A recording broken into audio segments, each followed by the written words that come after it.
Today we're joined in the ABR garage by adventure biker Charley Boorman. How are you doing, Charley? Hey, good to see you. Good to hear you. Good, yeah, fantastic. Excellent. And whereabouts are you talking to us from today? I'm from home, and I thought I'd share my.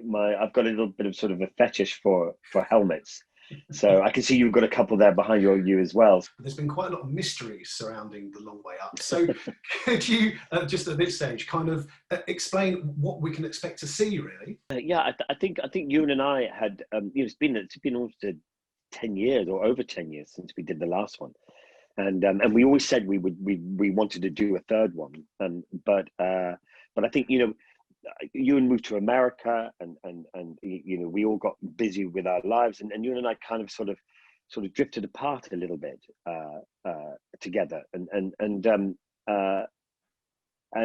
it was in 2016 that I managed to have a really big motorcycle accident, and I really smashed myself up quite badly, and sort of you and I kind of connected again together then. And then I was sort of stuck at home mostly because I broke both my legs really badly, so I couldn't really get around. Uh, and and Ewan was over here working, and he ended up coming and staying here, and stayed for. We was going to stay a week, and ended up staying about a month. And so we kind of sort of reconnected again with each other, and then we sort of started talking about another long way possibly.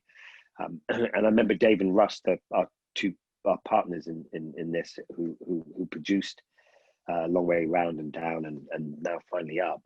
And they came round for a barbecue here, and we started chatting and thinking, well, it'd be nice to do another one.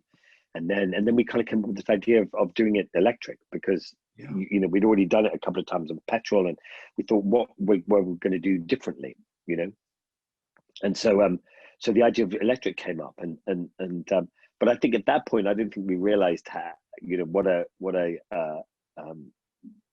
a journey it was going to end up being, because it was electric, and all the challenges that come with it, because it's no one's really done a big journey like that, especially in South America. There were no fast chargers. We just were literally just relying on people to go up to them and saying, please, can we plug in? So we would stop somewhere and have some lunch and meet someone, and first thing we do is plug into their restaurant or house or whatever. So it was quite it was quite interesting, and but it made the whole show very different, because I remember the last two shows we would spend quite a lot of time in petrol stations, filling up and hanging out in petrol stations and stuff like this. And this time we were sort of hanging out with people more, because we were plugging into their lives almost, by plugging into their sockets, So it was really cool. It was a steep learning curve, but